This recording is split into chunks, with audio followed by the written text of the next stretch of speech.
Welcome to special analysis. నేను రమా మండవ. ఈ రోజు అనాలిసిస్లో భాగంగా మనం తీసుకోబోతున్న టాపిక్ ఏంటంటే, ఇక్కడ అనాలిసిస్కి నేను ఒక టైటిల్ పెడతాం జరిగింది.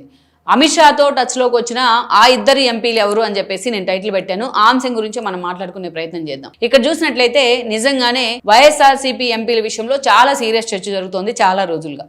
ఎందుకు చర్చ జరుగుతోంది అంటే, వైఎస్ఆర్సీపీలో ఇమడలేకో, వైఎస్ఆర్సీపీ నుంచి వాళ్ళకి వస్తున్న సఫకేషనో, లేకపోతే వేరే కారణాలు తమ భవిష్యత్తు మీద భయమో, ఇవన్నీ కూడా కొంతమందిని నిజంగానే ఇతర పార్టీల వైపు చూసేలా చేస్తూ ఉన్నాయి. దానికి తోడు ఏం జరుగుతోందంటే, పర్టికులర్లీ బీజేపీ వైపు చూసేలా చేస్తున్నాయి. ఇక్కడ చూసాం, రాష్ట్రంలో ఆల్రెడీ 3 పార్టీలు కలిసి ఉన్నప్పటికీ ఇక్కడ BJP national party, TDP national party అయినా ఆ స్థాయిలో అది పక్క రాష్ట్రంలో కూడా ఎక్స్పోజ్ కావట్లే. ఇక్కడ టీడీపీ ఆల్రెడీ ఫుల్ ప్యాక్ అయిపోయింది.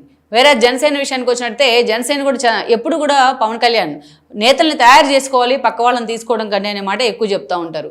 అలాగని చంద్రబాబు నాయుడు కాదని వైసీపీలో అసంతృప్తులను వాళ్ళ వ్యతిరేకులను తీసుకునే పరిస్థితి జనసేనలో కూడా లేదు. ఇక బీజేపీ వాళ్ళకి ఆప్షన్గా కనిపిస్తూ ఉంది చాలా మందికి. ఎందుకంటే తమ మీద ఉన్న కేసులు కావచ్చు, అదేవిధంగా తాము ఎదుర్కొంటున్న ప్రభుత్వం వైపు నుంచి ఎదుర్కొంటున్న సఫకేషన్ కావచ్చు, ఇవన్నీ ఒక కారణం అయితే ఆల్రెడీ చాలా మంది రాజ్యసభ సభ్యులు వైఎస్ఆర్సీపీ నుంచి ఏదైతే బీజేపీ జెండా కప్పుకునే ప్రయత్నం చేశారు. ఇక్కడ చూసాం మనం, ఏదైతే మోపిదేవి వెంకటరమణ, అతనికి పిల్లి సుభాష్కి మళ్ళీ మంత్రిని చేశారు.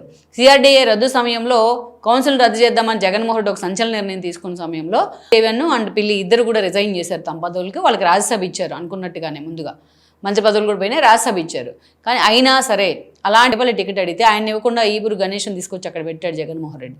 సో అది డైజెస్ట్ చేసి పార్టీ అధికారం కోల్పోవడంతోనే మోపిదేవి బయటికి వెళ్ళిపోయారు. తన సీట్ తీసుకెళ్లి టీడీపీ ఖాతాలో ఇచ్చేశారు. అది తీసుకెళ్లి వాళ్ళు సానా సతీష్కి ఇచ్చేశారు. పిల్లి సుభాష్ ఒక్కడే ఈ రోజు నొక్కుపట్టుకొని పాపం, అది కూడా ఎన్నికల ముందు తన కొడుకు టికెట్ ఇవ్వను సుభాష్ కంటే ఆయన బెదిరించి భయపెట్టి జగన్మోహన్ రెడ్డి ఆ టికెట్ తీసుకున్నారు. ఈరోజు అందుకే ఆ గ్రాటిట్యూడ్ చూపిస్తా ఆ పార్టీలో ఉన్నారు. కానీ లేకపోతే ఆయన కూడా ఎప్పుడో వెళ్ళిపోయేవాళ్ళు. పార్టీలో ప్రభుత్వంలో నెంబర్ 2గా కొనసాగిన విజయసాయిరెడ్డి జగన్మోహన్ రెడ్డికి ఒక సలాం కొట్టేసి తన రాజ్యసభ సభ్యత్వాన్ని బీజేపీకి ఇస్తే అది పాకాల సత్యనారాయణ కూడా ఇవ్వడం జరిగింది. అలా బీసీ కృష్ణయ్య, ఏపీలో ఇంకెవ్వరు లేనట్టు బీసీ నేతలు ఎక్కడో తెలంగాణలో ఉన్న కృష్ణయ్యని తీసుకొచ్చి ఆ రోజు రాజ్యసభ టికెట్ ఇస్తే కృష్ణయ్య బీజేపీలో చేరి మళ్ళీ ఆ రాజ్యసభ సభ్యత్వాన్ని ఆయనే కంటిన్యూ చేసుకుంటా ఉన్నారు. టీడీపీ నుంచి వచ్చిన బీదా మస్తాన్ రావుకి రాజ్యసభ ఇస్తే జగన్మోహన్ రెడ్డి, బీదా మస్తాన్ రావు టీడీపీ జెండా కప్పుకొని తన స్థానాన్ని మళ్ళీ రిజైన్ చేసి మళ్ళీ ఆ స్థానాన్ని ఆయనే కంటిన్యూ అవుతూ ఉన్నారు. చూడండి ఇలా ఎంతమంది రాజ్యసభ ఇచ్చారు. ఒకప్పుడు ఎంత బలం ఉంది వైఎస్ఆర్సీపీకి రాజ్యసభలో, ఇప్పుడు ఎంత ఉందనేది మనం బేరీజ్ వేసుకుంటే అర్థమవుతుంది. ఇంకా నలుగురిది రేపు అయితే టెన్యూర్ కూడా పూర్తిగా వస్తూ ఉంది. సరే, ఇది పక్కన పెడితే ఈ రాజ్యసభ సభ్యులు వెళ్ళడం ద్వారా, చాలామంది బీజేపీలోకి వెళ్ళడం ద్వారా మిగతా వాళ్ళకు ఒక దారి చూపించినట్టు అయింది, ఒక మెసేజ్ ఇచ్చినట్టు అయింది. ఎస్పెషల్లీ ఎంపీలో కొంతమంది ఆ దిశగా ఆలోచన చేస్తున్నారని చెప్తా ఉన్నారు. అయితే ఎంపీలో ఎవరికి ఉంది అలాంటి ఆలోచన చేయడం? వీళ్ళు 3 ఉన్నారు. ఒకరు గురుమూర్తి, అదేవిధంగా చూస్తే ఒకరు అవినాష్ రెడ్డి, ఇంకొకరు మిథున్ రెడ్డి. సో ఎవరు ఆలోచన చేస్తున్నారు వీళ్ళల్లో అంటే, గురుమూర్తి ఆల్రెడీ, ఎందుకంటే బీజేపీతో సత్సంబంధాలే ఉన్నాయి కాబట్టి బీజేపీతో సత్సంబంధాలే ఉన్నాయి. కానీ అంతకు మించి బీజేపీ వైపు చూస్తున్నారు అన్న నేతలు ఎవరంటే ఆ ఇద్దరే. ఫస్ట్ మిథున్ రెడ్డిని చెప్పుకుంటే, సో పెద్దిరెడ్డి మిథున్ రెడ్డి ఇద్దరు కూడా వైఎస్ఆర్సీపీలో 2014 నుంచి అప్రతిహతంగా తమ ప్రస్థానం కొనసాగిస్తూ వచ్చారు.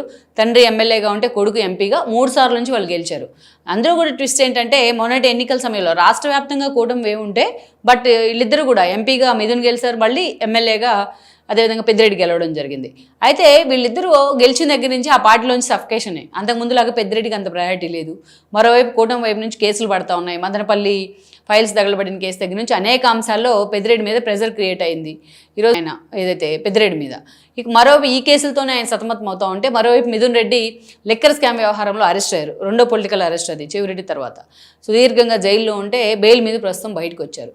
ఈ జగన్మోహన్ రెడ్డి వైపు నుంచి మిగతా కేసులు అందరికీ ఈవీఎంస్ పగలగొట్టిన పిన్నెల్లికి, పార్టీ ఆఫీస్ తగలబెట్టిన వంశీకి, పార్టీ ఆఫీస్ మీద దాడికి వెళ్ళిన అవినాష్కి, ఏదైతే సోషల్ మీడియా సైకోగా ఉన్న వర్రా లాంటి వాళ్ళకి, లేకపోతే బోర్గడ్డ అనిల్ లాంటి వాళ్ళకి, ఇలాంటి వాళ్ళకి జగన్మోహన్ రెడ్డి మద్దతిస్తారు. కానీ లిక్కర్ స్కామ్లో ఇరుక్కున్న చెవిరెడ్డి కోసమో లేకపోతే ఇతను ఎవరైతే మిథున్ రెడ్డి కోసమో జగన్ నిలబడాల, అది వాళ్ళకి సఫకేషన్గా ఉంది. ప్రభుత్వం వైపు నుంచి ఇన్ని కేసులు పడుతుంటే జగన్మోహన్ రెడ్డి మా కోసం అంతగా నిలబడలేదన్న ఆవేదన పెద్దిరెడ్డిలో ఉంది. అందుకే వాళ్ళు బీజేపీతో టచ్లో ఉన్నారు. ఎప్పటి నుంచో బీజేపీ వైపు చూస్తున్న ప్రచారం కూడా వాళ్ళ మీద ఉంది. అయితే మిథున్ రెడ్డి బర్త్డే రోజున అటు కేంద్ర మంత్రి గడ్కరీ లాంటి వాళ్ళు కూడా విషెస్ చెప్పడం, ఇది ఒక వింత అసలు నిజంగానే. సో లిక్కర్ స్కామ్లో ఇరుక్కున్న వ్యక్తికి బీజేపీ నుంచి విషెస్ రావడం అనేది, సో ఆ యాంగిల్లో మనం చూసుకున్నా, సో మిథున్ రెడ్డి బీజేపీతో టచ్లో ఉన్నారు అనేది ఎప్పటి నుంచో జరుగుతున్న ప్రచారం. వాళ్ళ గ్రీన్ సిగ్నల్ ఇస్తే తన తండ్రి మీద కూడా కేసులు పూర్తి స్థాయిలో కొంత ఎగ్జామ్షన్ ఉంటుంది కాబట్టి అందుకే బీజేపీ వైపు చూస్తున్నారు తండ్రి కొడుకులు ఇద్దరు అని కూడా ఒక ప్రచారం జరుగుతోంది. వేరాజ్ ఇంకొక ఎంపీ ఎవరంటే అవినాష్ రెడ్డి. అవినాష్ రెడ్డికి ముఖ్యంగా ఇప్పుడు అవకాశం ఉంది. ఎందుకుంది? అవినాష్ రెడ్డిని వివేకానంద రెడ్డి మర్డర్ కేసు అంశం వెంటాడుతూ వస్తోంది. అప్పుడు ఆమె రియలైజేషన్ అయింది అసలు ఎవరున్నారు దీని వెనక అనేది ఆమె క్లారిటీ వచ్చింది. అప్పటి నుంచి ఎక్కే గడప దిగే గడప తేడా లేకుండా పోరాటం చేసింది. ఈ క్రమంలోనే అవినాష్ తండ్రి భాస్కర్ అరెస్ట్ అయ్యాడు, భాస్కర్ రెడ్డి. ఆయన అరెస్ట్ అయిన తర్వాత అవినాష్ అరెస్ట్ చేస్తుంది అనుకుందామా, పూర్తి స్థాయిలో అవినాష్ సిబిఐ కూడా అరెస్ట్ చేయడానికి వస్తే తన తల్లి ఆరోగ్యం పేరుతో డ్రామాలు ఆడి కర్నూలు హాస్పిటల్ దగ్గర సిబిఐ అధికారులను కూడా థ్రెటన్ చేసి బయటికి పంపించాడు అవినాష్ రెడ్డి. జగన్ పూర్తి స్థాయిలో సరెండర్ అయి ఉన్నారు కాబట్టి, బీజేపీ ఫోల్లో ఉన్నారు కాబట్టి బీజేపీ కూడా జగన్మోహన్ రెడ్డి మాటలు విని అవినాష్ రెడ్డిని హోల్డ్లో పెట్టింది అనేది ఒక ప్రచారం. దాంట్లో వాస్తవం కూడా ఉంది 100%. తర్వాత ఇక ఆమె అతను ఓడించాలని ట్రై చేసి షర్మిలకు మద్దతు ఇచ్చినా మొన్న అవినాషే గెలవడం జరిగింది. ఈ పరిణామాలన్నిటి తర్వాత ఇక ఓడిపోయారు కాబట్టి వివేకానంద కేసు స్ట్రైట్ అవుతుందని అందరూ అనుకున్నారు. బట్ ఆ కేసు మళ్ళీ కొట్టేసి మళ్ళీ పూర్తిస్థాయి ఎంక్వైరీ చేయాలని సుప్రీంకోర్టు చెప్పింది. మళ్ళీ ఎంక్వైరీలో కూడా ఎవరి ఇన్వాల్వ్మెంట్ ఏంది అని తేల్చలేక ఈరోజు ఆల్మోస్ట్ కేసు క్లోజింగ్ దశకు వచ్చిన పరిస్థితి. అయితే ఇప్పుడే సునీత ఒక కీలక నిర్ణయం తీసుకున్నారు. ఒకవైపు ఆమె కళ్ళ వెంట నీళ్లు పెట్టుకుంటేనే, బాధితురాలను అయితే నన్ను నిందితురాలను చేశారని కన్నీళ్ళు పెట్టుకుంటానే పూర్తి ఆధారాలతో సహా మరోసారి కేసు వేసేందుకు రెడీ అవుతా ఉన్నారు. ఇంకోవైపు చూసినట్లయితే అటు టీడీపీ కూడా ఆమెకి పూర్తి స్థాయిలో మద్దతు ఇవ్వబోతా ఉంది. సునీత కేసులో ఇంప్లీడ్ అయ్యేందుకు కూడా అటు టీడీపీ సిద్ధమవుతూ ఉంది. ఇప్పటికే ఆవిడ చంద్రబాబు నాయుడు కలిశారు, పవన్ కళ్యాణ్ కలిశారు, అనితను కూడా కలవడం జరిగింది. సో అందుకే ఆమె పోరాటానికి మద్దతుగా వీళ్ళు కేసు వేయబోతా ఉన్నారు. గతంలో మనం చూస్తే ఇదే చంద్రబాబు నాయుడు చేతిలో కత్తి పెట్టి మరి ఆయనే నారాసు రక్త చరిత్ర అని ఫోటోలు వేశారు ఈ మర్డర్ సమయంలో 2019 ఎన్నికలకు ముందు జగన్మోహన్ రెడ్డి పేపర్లో. అందుకే టీడీపీ కూడా దీన్ని సీరియస్గా తీసుకుని సునీత పోరాటికి అండగా నిలవాలనుకుంటుంది. ఇదే జరిగితే ఈసారి అవినాష్ రెడ్డి అరెస్ట్ని ఎవరు కూడా ఆపలేరు. అందుకే మొత్తుకుంటా ఉన్నారు ఆయన. ఎప్పుడు మీడియా ముందుకు వచ్చినా నేను నరకం చూస్తూ ఉన్నాను, వివేకం కేసులో నన్ను ఏదైతే ముద్దాయిని చేస్తూ ఉన్నారని ఏడుస్తూ ఉన్నారు. ఈరోజు 100% ఆయనే ముద్దాయి, ఆధారాలతో సహా సునీత అన్ని బయటపెడతానే ఉంది. ఈరోజు ఇదే జరిగితే అవినాష్ రెడ్డి వెళ్ళిపోయినట్టే లోపలికి.